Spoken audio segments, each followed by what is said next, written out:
Hi, I'm Duke. And I'm Lola. And this is BossaNova Life. And today we're so excited. We're going to get to know... That's right. We're going to get to know the founders of Tiki Oasis themselves, baby Doe and Otto Von Stroheim.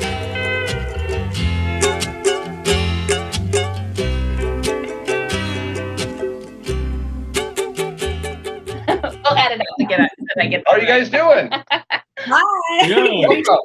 Hi, welcome. Thanks for inviting us. Well, thank you guys for coming. We're appreciate it. happy to have you here. We're happy to get to know you a little bit better. Yeah. All right. So for those people who are watching this who maybe don't know you guys entirely, you want to introduce yourselves and I guess what you're most known for. Yeah. So I'm Otto Von Stroheim, and I'm most known for launching Tiki Oasis, but I do have a long history prior to Tiki Oasis in the Tiki scene. So we'll get into that during the interview. Including a Tiki zine. Yeah, Tiki zine on the scene. Ooh, we love that. And Baby Doe, I'm also known for Tiki Oasis. I also am the art director for a dance group, the only 60s go-go dance troupe in San Francisco, the Devilettes. And lots of other fun events I've done over the years, including Tease-O-Rama, the very first ever burlesque convention. I would say, like today, I was looking into that, and I did not make that connection until just today that you did Tease-O-Rama 13 or 14 years ago. I can't remember which. I saw Tease-O-Rama with this lovely lady in Portland, Oregon, on my 35th birthday, and it was like the most amazing, awesome event ever. And I remember the Devilettes were there, and like the whole thing. And I'm like, I probably met this lady. Or you were in the lurking. You know, I think, running it. Were you emceeing that evening by chance? I was probably enjoying a cocktail beverage after that. That was a great event. I remember I waited for, I'm like, please let it come back. And then I know. That was really fun. We did a road trip to Seattle, Portland, Ashland, Oregon. And Los Angeles. And we did Los Angeles, and then, San of course, San Francisco. Yeah. Right. So that was kind of a part of my life from early 2000s. We did it. Our last one was 2012.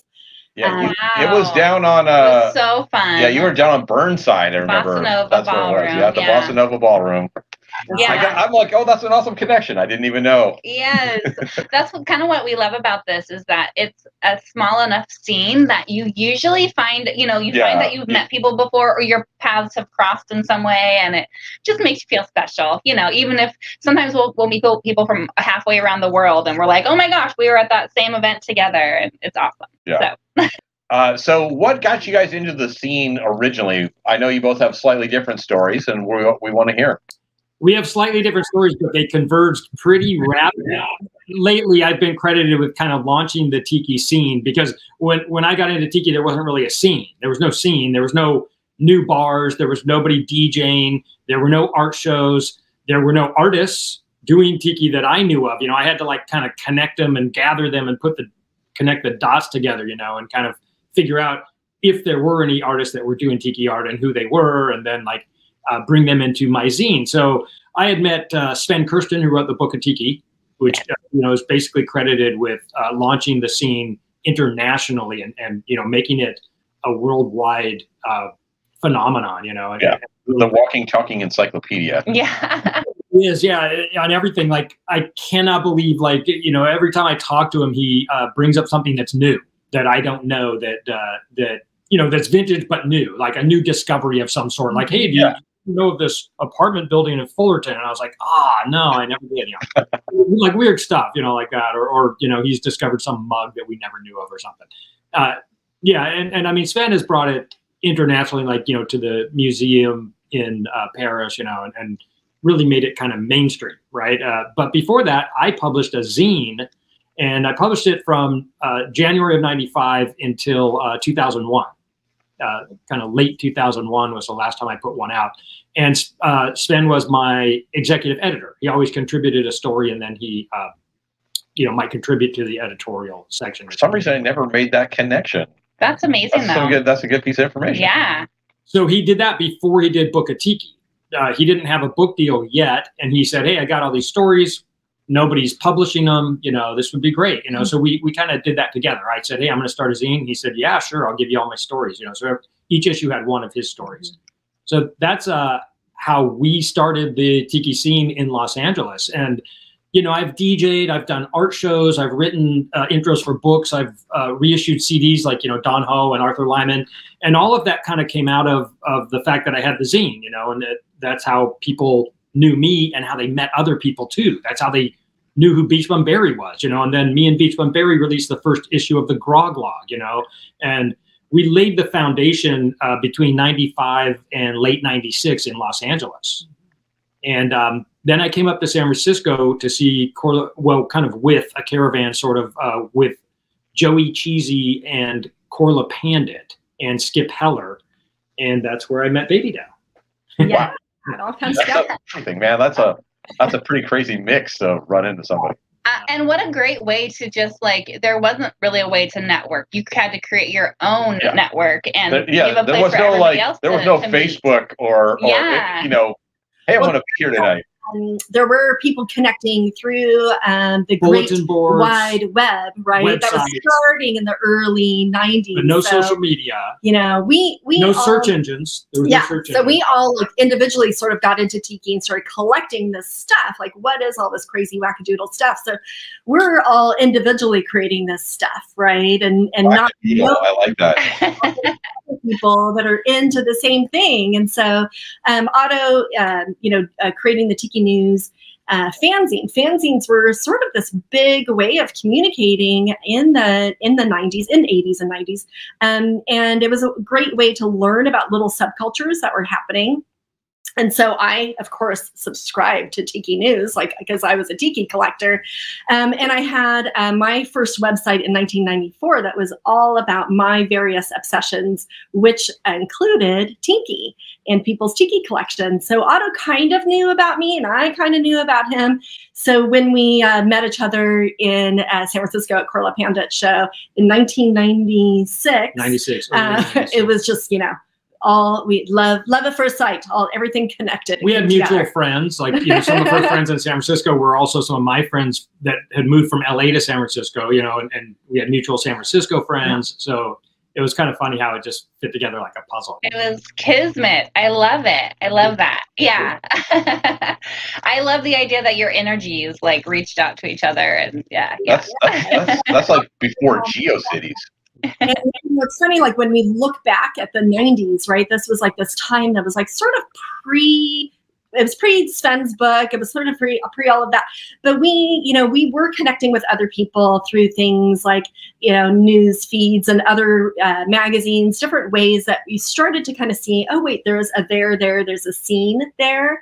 So I think just a few months after Otto and I met, he moved from Los Angeles up to San Francisco, where we continued to start exploring how can we share this tiki stuff with the world. And we ended up hosting monthly or weekly events. Monthly and weekly. One that was monthly and one that was weekly. Yeah. And really just to kind of put out there like great music that we loved. We'd always get these like bars to make a cocktail that would fit the theme. We had to give them the recipes. Give them the recipes. They didn't know how to do anything besides like not even a mind beer, you know. I'm like 96. Yeah. There was the Tonga room. What else was actually still around then? The vintage places were there, you know, and they still are. But there was no new places. But then the Lilo Lounge popped up in San Francisco. The Beauty Bar existed in '96. They opened up, I think, 96 or maybe early '97. It's like the rock scene was going, and the swing scene was going. Yeah, that's right. Swing music, yeah. Yeah. So the tiki thing itself, you know, I had tiki nights at like, you know, there was a new lounge club called the Stardust that only lasted for a couple of years. And I had a tiki night there. And then there was the Lilo Lounge that opened up and I had a tiki night there, you know, and then there was this other one called Dalva that played a lot of lounge music and had a loungy vibe, kind of 50s-ish vibe, but it was new. And I had a DJ night there. So, you know, we were kind of gathering the tribe, you know, people would come for sure. Shows and I mean, like what Forbidden Islands 2009? Yeah, much later. Yeah. Well, that's much later. Yeah. I love that you had to come in with drinks. So you were really educating people from the ground up, which is amazing. And then I think we've talked about this recently. Like once you have a really well-made tiki drink, you're kind of hooked. I mean, you might be a Jack and Coke person normally, but for a really well-made tiki drink, most people are going to not say no to that, you know, and you start to get them into it. It's pretty rare. Even now, we were up in by Seattle shooting some Secret Tiki Escapes episodes. I guess it was a year. I keep wanting to say last year. It was actually year before last year.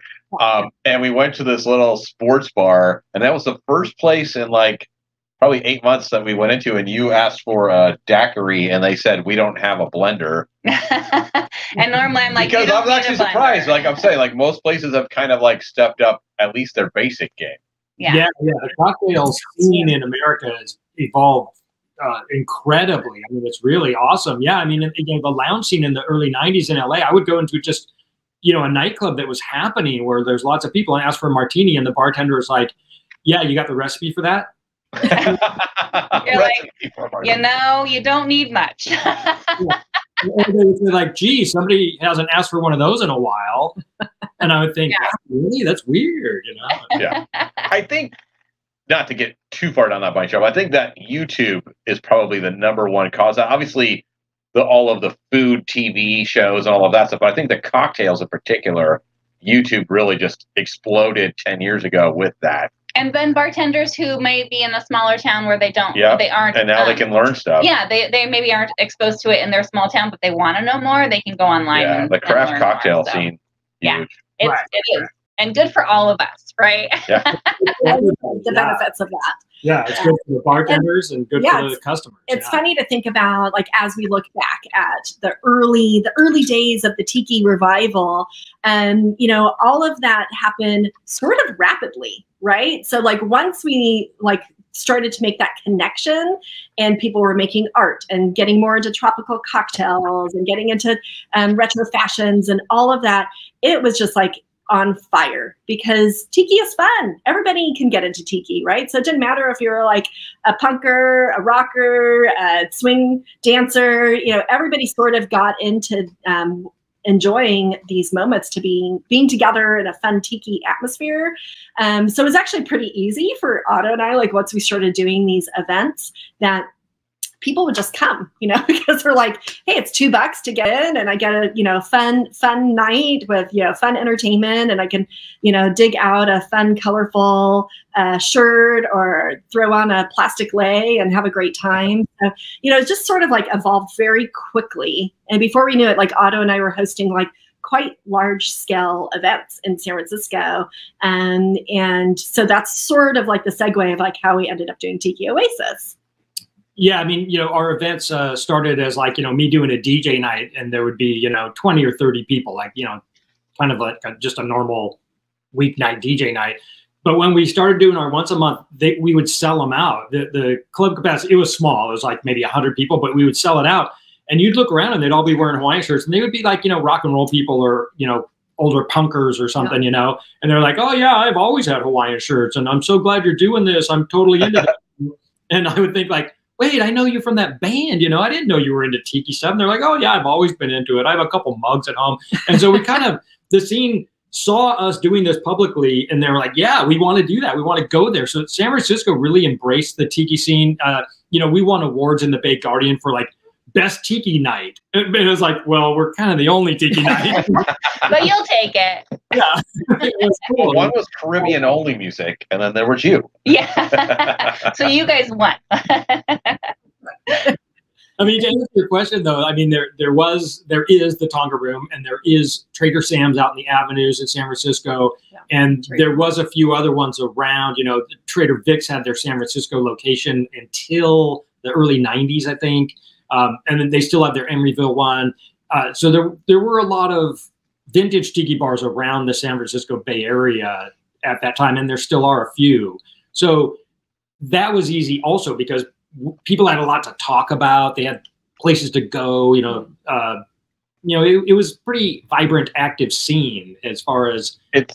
You're bringing up an interesting thing, which I hadn't even realized, which is it seems like from our time in the scene, what we've been doing it, 90% when you get into like the rockabilly scene, the atomic era scene as a whole, the classic cars, all that, it's always Southern California, right? The LA area. And here you guys are coming out of San Francisco, right? The Bay. Yeah, yeah. And it's interesting though, but it still makes me wonder, like, what's in the water in California in the 90s in particular that just brought together all these scenes to bubble up to the top? The South Pacific just kind of floated on up. The LA scene was kind of bigger and kind of more vocal, more obvious. Like you had the movie Swingers that was about the LA lounge scene and swing scene, you know, with Big Bad Booty Daddy and the swing dancing, but they were really about the lounge and like Rat Packy kind of stuff. And you know, the Ultra Lounge CDs were being released by Capitol down in Los Angeles, you know, and so they reissued Ima Sumek at that time, and they had her do a publicity appearance, you know. So a lot of the core stuff is down in LA, but San Francisco people were interested in it. But like I said before, you know, like they were rock and roll people, and then they're like, yeah, I have Hawaiian shirts, you know, and you're like, wow, okay. So they didn't present themselves as tiki people on a daily basis, but they were into it, you know. And there's a lot of retro vintage stuff here, like appreciation of like 60s music, and there was like a surf music craze in the 90s with the Phantom Surfers here. So a lot of vintage stuff is really appreciated in the Bay Area just as much as it is in Southern California. Yeah, you know? It's good. It's good to hear. Yeah. I mean, one of my favorite bartenders is from the Cherry Poppin' Daddies. So in our neighborhood. In fact, they're going to be the first live show in the area like this August. The state finally approved them to play. So they're going to do another reunion here in town to raise some money. But we do love that crossover because you're right. Maybe they didn't necessarily identify it, especially since it seems like it, you know, this was at the beginning where you made it more acceptable, probably, right? You made it a fun thing to do instead of just like the crazy guy down the street with his Hawaiian shirt. Yeah, well, we were the lightning rod. You know, we were the gathering place. You know, I mean, you know, the Bay Area had Frenchie, the lounge band, and they had to go down to LA to play, you know, bigger shows, like, because up here they were just getting like little club gigs, you know, but the scene, like even in LA, only had like a few lounge bands, you know, like every big city only had a few lounge bands, and San Francisco had a few of them, you know. They had Orange Symphony, Frenchie. I mean, there was like, you know, a lot of bands were playing it up here too, you know, but the scene wasn't that big. The crowd, I mean, they had a few places to go, like Bruno's or something, but wasn't as big as LA. Yeah. I think what you're hitting on is with every one of these larger events that have been going on for 15, 20 years, or these scenes, is you're like, just, you tap into something you didn't really realize was such a nerve, and everybody else is like, we want that, and all of a sudden you go, oh, I'm not the only one who likes this. It's like electricity, and you're almost right? like self-nominated. Like, I guess I'm the guy, you know. Well, a big part of that is connecting the dots, right? So, you know, a lot of people that we were friends with in the 90s, they've been collecting this vintage retro-y stuff that we think of as retro stuff now, vintage stuff, in thrift stores like in the 80s and the 90s, and putting like a tiki mug on the shelf and a Phyllis Diller record out, and, you know, like all these other random things that we kind of collected and thought, these are kind of weird.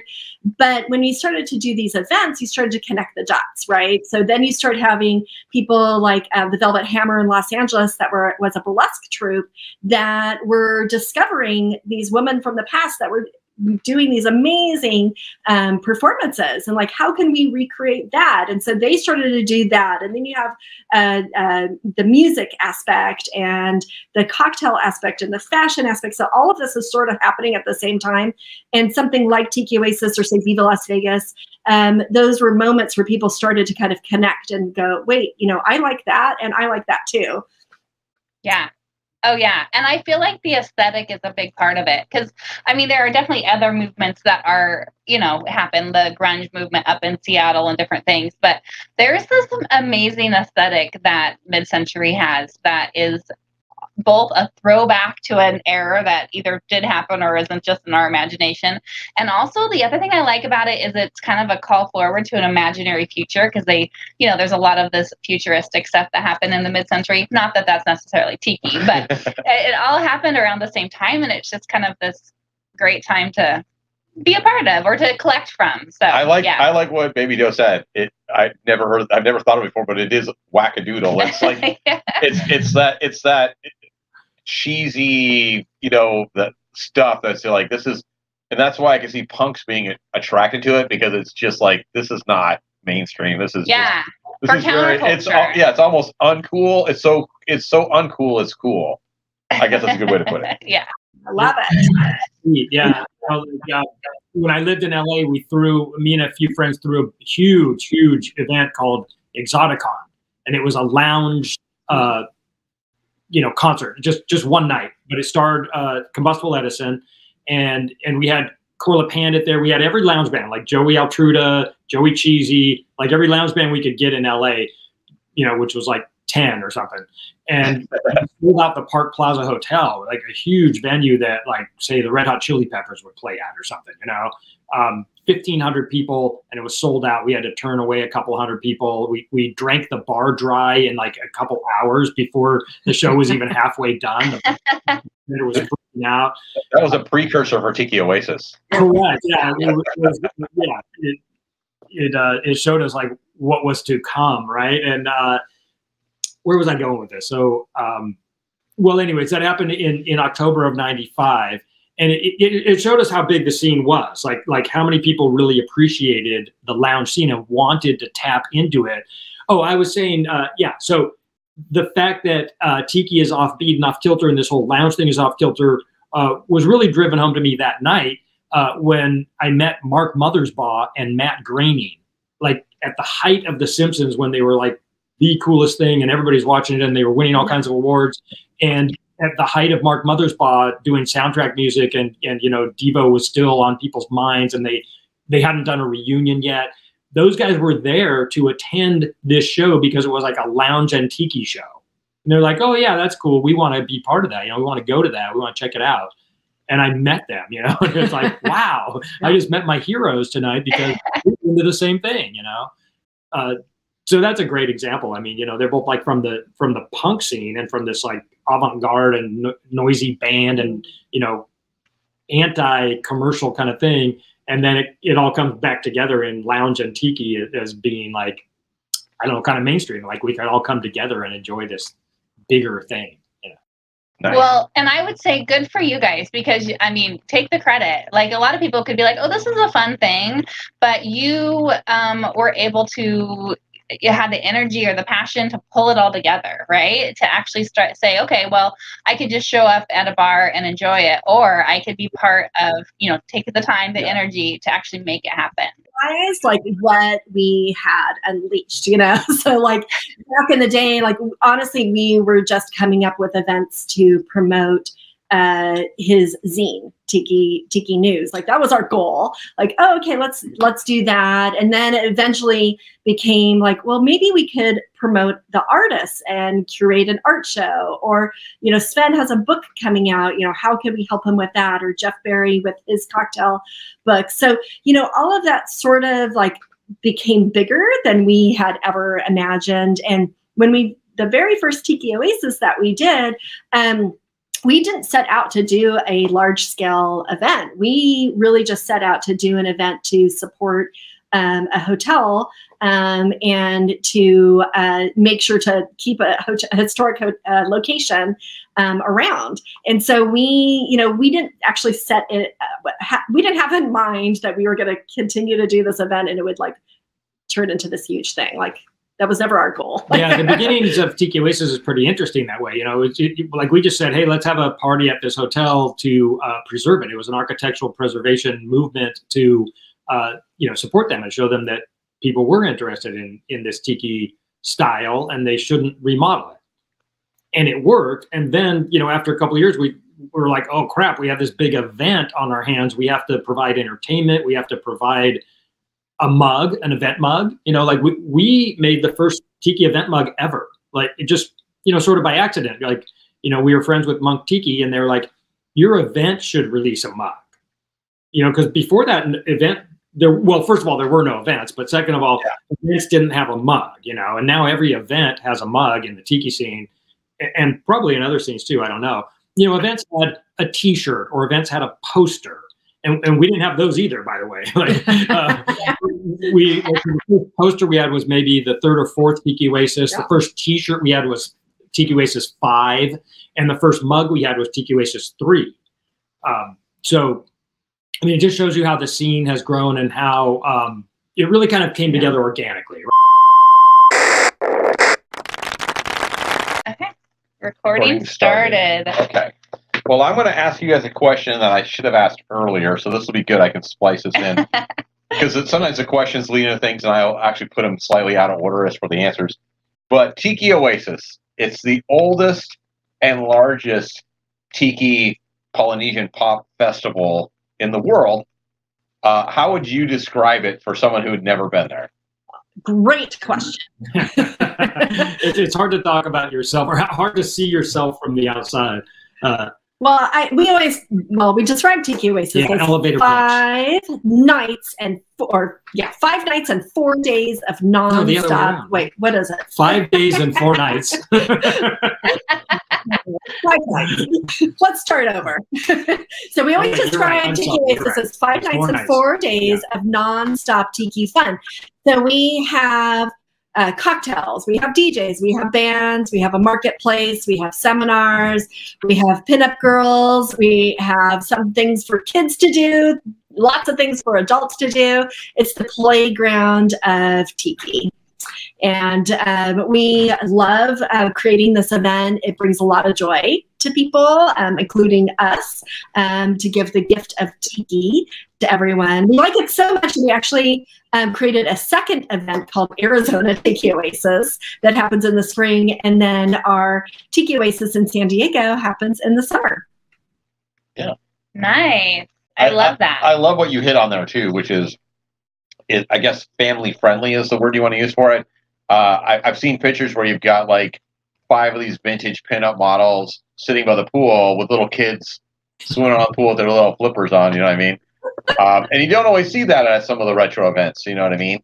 Yeah. So it's a unique situation.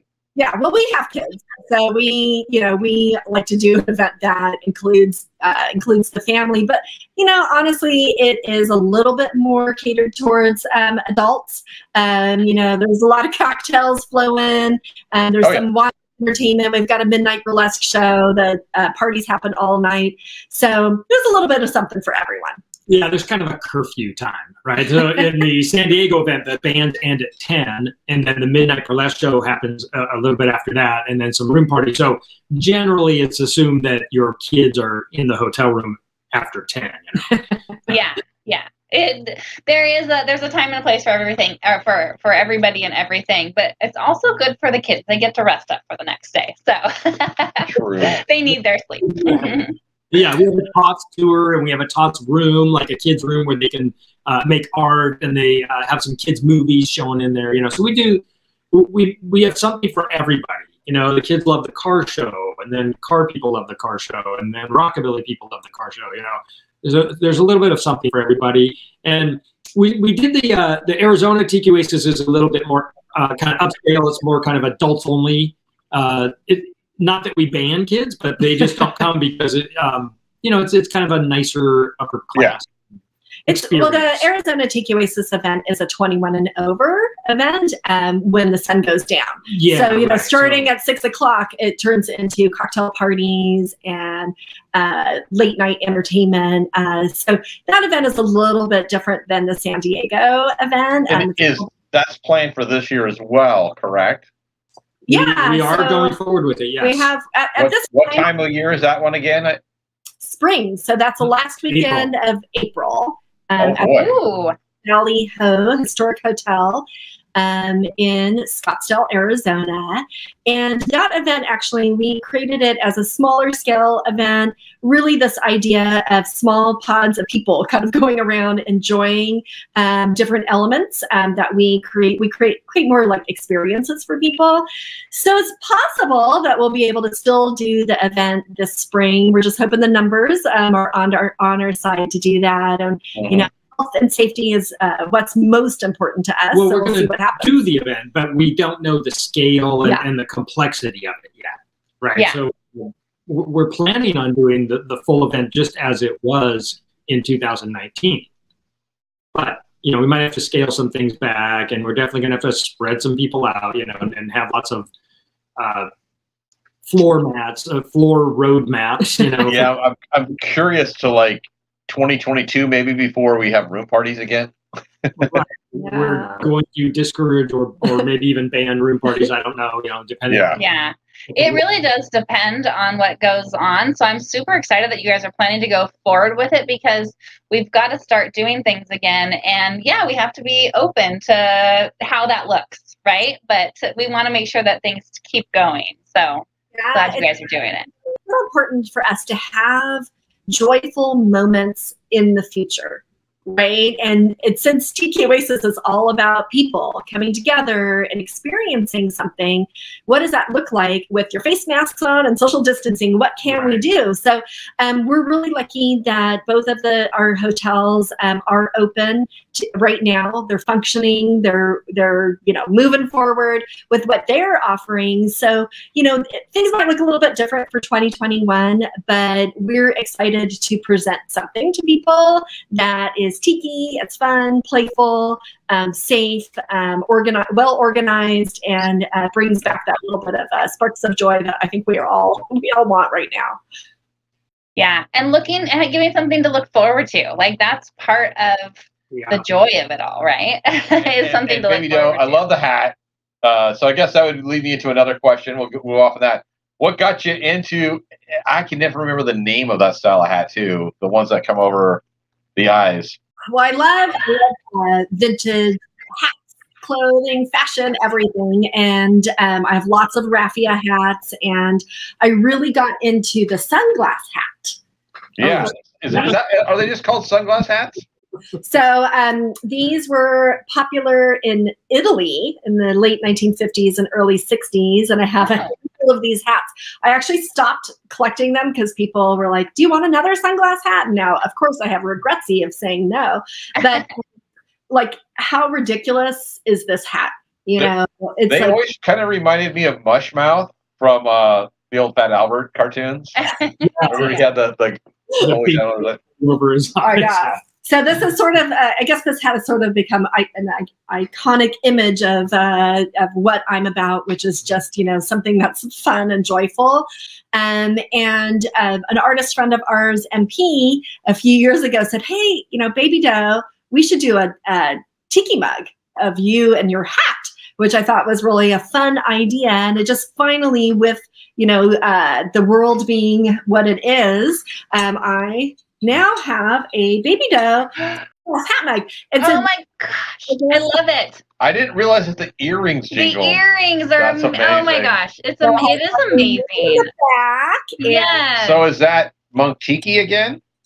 So no, this is, so what happened is this artist MP came up with the idea, and then we are all, including MP, very good friends with Ikam Bookum, based in Florida, John Mulder. So he actually sculpted her and made her into a mug. And so we have an aqua, and we have a pink, and we have a full color version that will come eventually. And my one thing was like, if we're going to do a mug, it has to have real baubles. Because those are amazing. Collecting the ceramic heads that have real like pearl necklaces and earrings. And so I had Tiki Togs created these earrings specially for the mug. And then she made human size earrings as well. And what's super fun about the Baby Doe mug is that there is a matching, where is it? Here he Baby comes. Doe's counterpart. The Otto. Oh my gosh. I love it.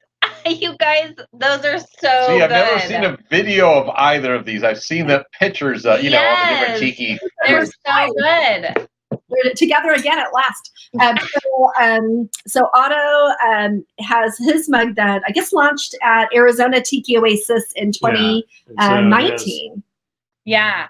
Well, and I love the coloring of that one. They're both beautiful. The other thing I like about them, this is my little thing about tiki mugs, you got to be able to hold them. They both look like they're comfortable to hold. We had this discussion with Doug Horn last weekend. Yeah, you have to be able to hold on. A good tiki mug is one that you can hold well, and some of them have got so massive and so big you can't really grab them anymore. But yeah, they have nice little hold spots on them. I had little compliments, so having this was really great.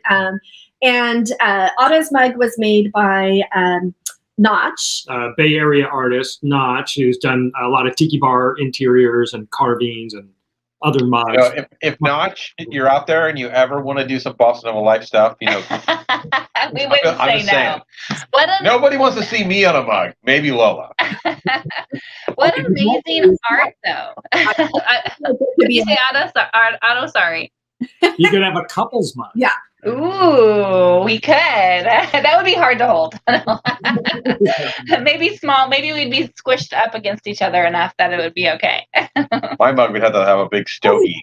Having, you know, a ceramic sculpture of yourself, but really, you know, we both feel very honored that these artists want to make something in our likeness. But that's so fun, and that's something that people who come every year and who know you are, of course, are going to want to have those, and are good size. So you could have, you know, you could be drinking all evening. As the I shirk from the word videographer, but as a videographer, visual guy of our team, one of the things I was looking forward to, or I guess I should say, am looking forward to the most at Tiki Oasis, is you guys coming out with all the hats. Like at Tiki Con, when the ladies do the Kaftan walk, it's just such a visually appealing, amazingly fun event, and the hats mixed with that is just that's just amazing. I'm like, I got to get a picture of that. That sounds awesome. Well, you know, the people are what makes Tiki Oasis, and actually the caricatures, Tiki culture, right? So if you think of like the Tiki community and what all these different events that happen, it's all about the people. So things like, you know, the Kaftan walk that you've mentioned, or we have like a cabana suit strut. All of those kind of things are so fun because it's all the people that go to this event participate, right? So people just have a lot of fun with it. Well, you said like what we've always been about. Like we talked about it like 4 or 5 years ago. Like, what is our focus? It's people, places, and events.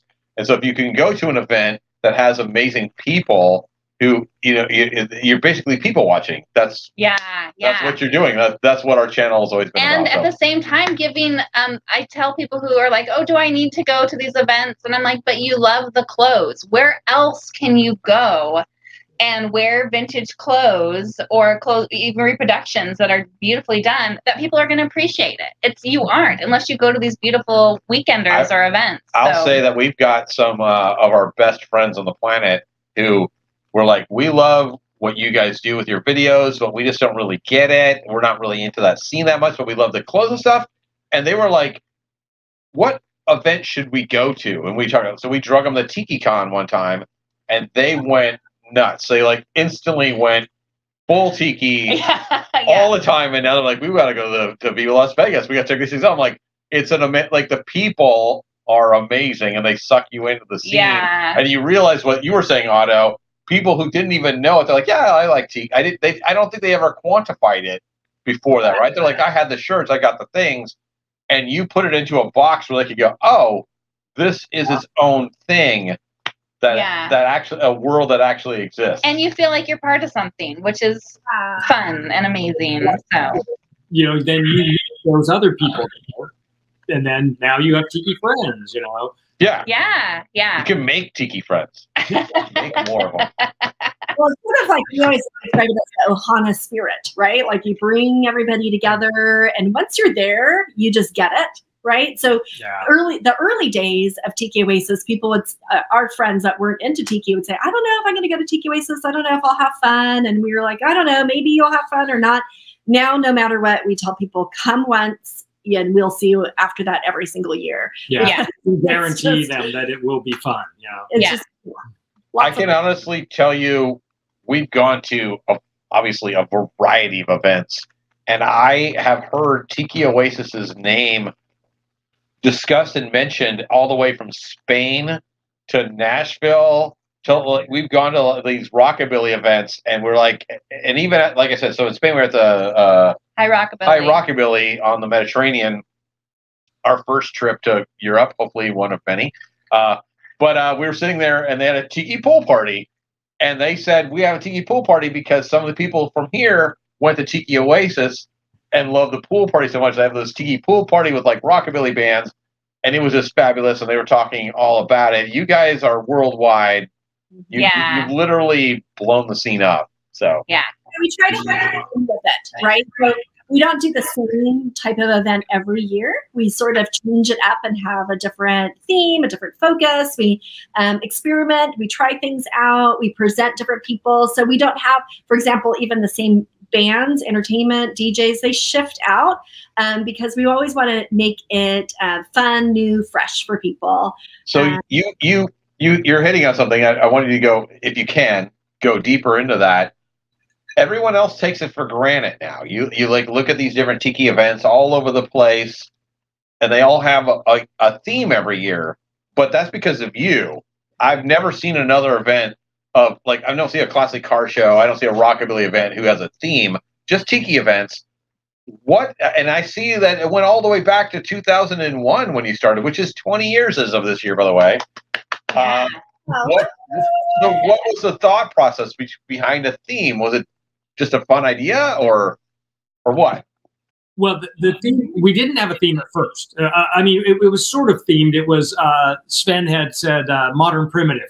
Yeah, I saw that in primitive. So you could come dressed like a Rat Pack or like modernism, like 50s, and you could come dressed as a beachcomber. So that was the theme for like the first 3 years or 2 years. No, just the first 2 years, I guess. And then we realized, like, hey, we're telling people to do this. Like, hey, you can wear a tuxedo on Saturday and then be a beachcomber on Friday or something. Where else can we go with this? Like, what other 60s and late 50s themes were there? And the space age is obvious, and so we just started piling them on, and getting further and further out there, like with the new wave and stuff. I mean, we just, as the years went by. I wish we could have made it to the new wave. That would have been.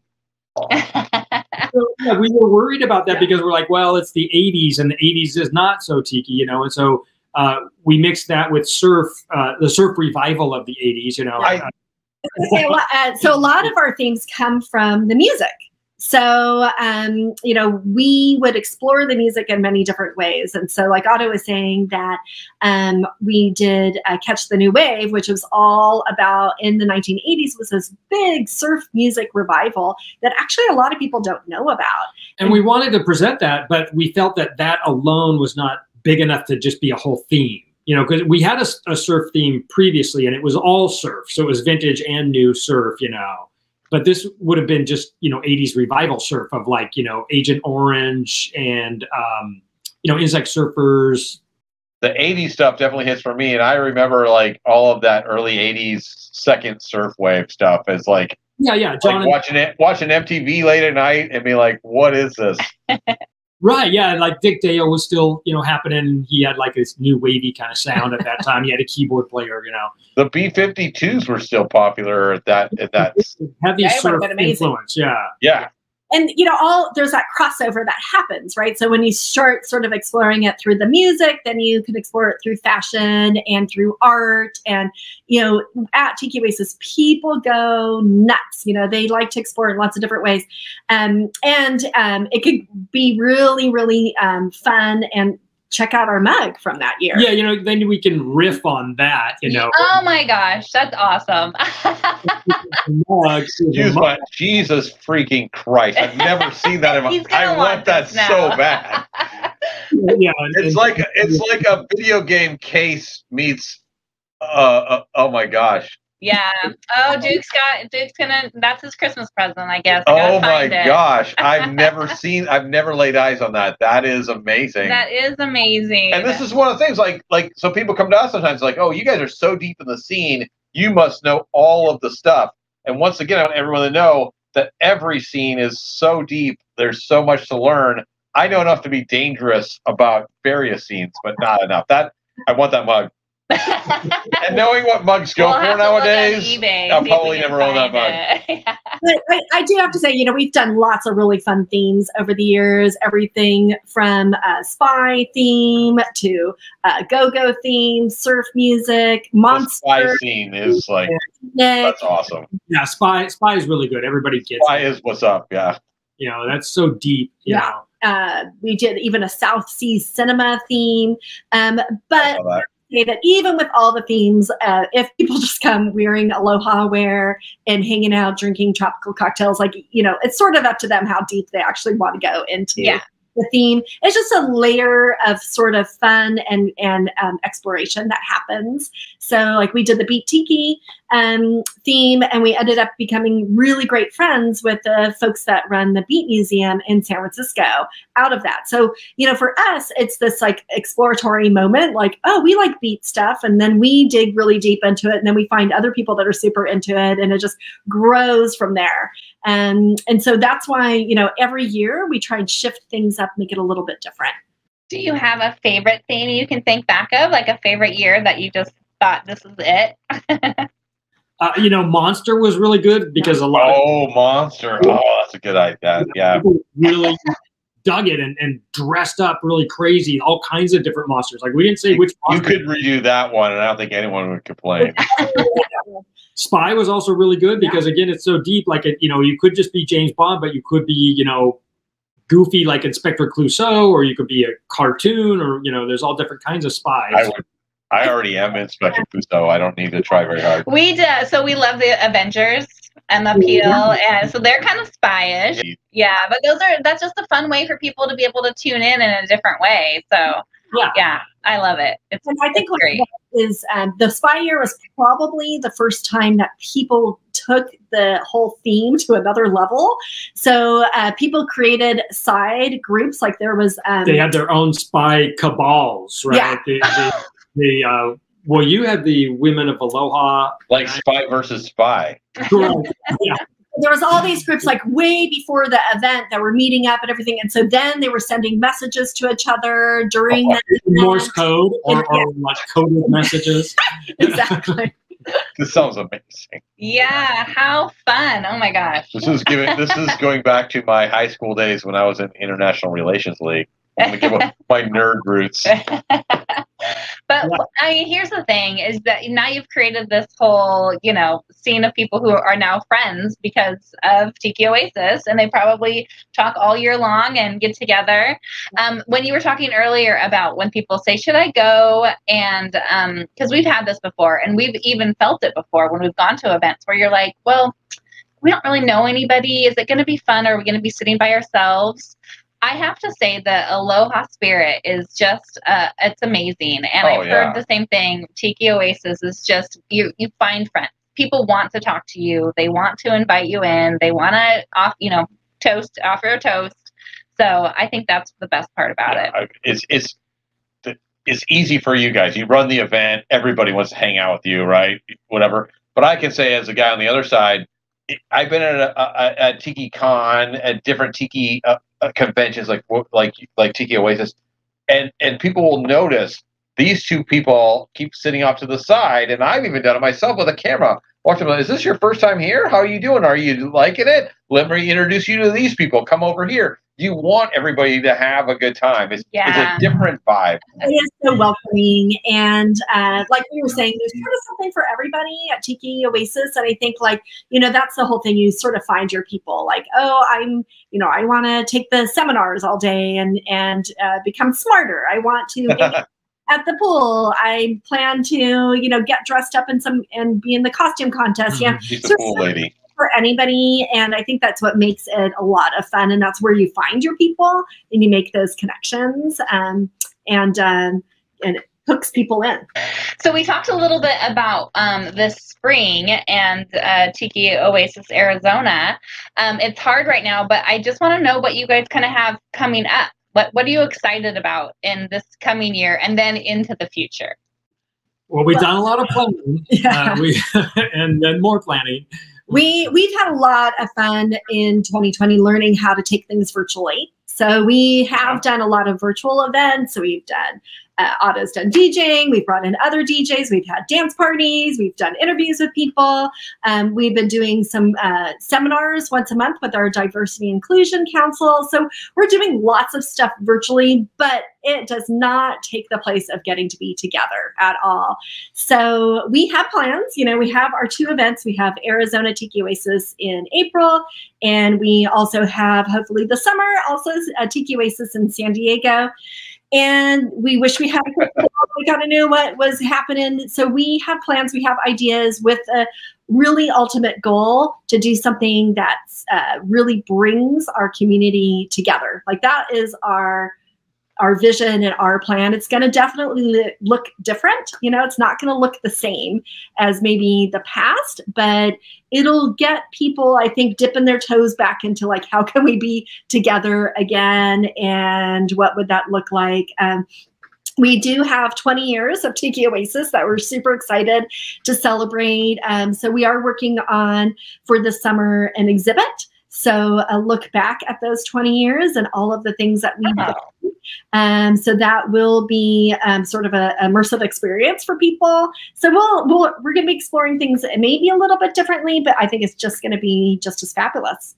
We got to make it happen. And there's a way to be responsible and still be able to hang out with your Ohana and do a thing. It's not going to be the way we want it to be, or the way we hope it to be, but it could be an amazing experience either. And it also depends on the rollout, the vaccine rollout, and how that happens. Yeah. But yeah, I mean, so we are kind of. I don't, like I said, I don't want to open that Pandora's box. But I mean, we can all hope for the best, right? Yeah. So in the perfect world, we're on board with it, which clearly is not. You can't have fun even if you're wearing a mask, right? Like, there's plenty of ways for us to enjoy the overall experience. And the design of Tiki Oasis, it just so happens that both of our events have lots of outdoor space, plenty of opportunities to kind of put people into smaller kind of groups and have experiences. So it's just a matter of what's allowed. But also, we have to go with what our gut is on what we'd like to present out to the world. So what we feel is safe, and going to, make sure that everybody stays healthy and stays well. Exactly. All of that. So both of our locations have multiple pools. So it won't be like the Crown Plaza pool was, where, 1,000 people are trying to fill one pool area. So by the way, I wish I could go back in time and visit during that, because the pictures look amazing. Yeah, it was pretty cool. Yeah, well, it'll be different than that this year, but yeah, I know. Oh, one thing we forgot to cover though is the other mugs from our events. In 2020, we actually did 2 event mugs. So oh my gosh, they never got to get dropped during the event. Yeah, because you have to plan ahead for events. The Arizona Tiki Oasis mug for April of 2020 was already in production. Ceramics and before we had to cancel the event. I saw the community rally around you and help you sell those, though. That's amazing. Right. Yeah, that's amazing. This was an ode to 20 years of Tiki Oasis, but also our event that we did at the Paradise Point. So this has this mug. That one I've not seen before. Well, because it was only available at Tiki Oasis at Paradise Point. We did a little takeover of the hotel this year. So people came to the hotel and stayed there. There was no event, but it was just an opportunity to, take over this really cool hotel. And I just took the lid off for a second, but this has a little fire, like you can have a little. I can see it. And it features different tikis from our different events over the last 20 years. Got a peacock on the back? It's so cool. Because at Paradise Point, they have peacocks. Right? And we were just like, let's just put this mug out there still. We're excited to, look into something different for 2021 that we're working on. So yeah. Oh boy. Secrets and surprises. Well, thank you guys so much for giving us your time today. We really appreciate it. It's been a blast getting to know you better. I can't wait till we can do this in person and actually clink our glasses together. Yeah, we need to do another video where Otto just shows me all the vinyl behind him. Toast. Yeah. Cheers. Oh, we got to get Duke in there. Cheers. Cheers.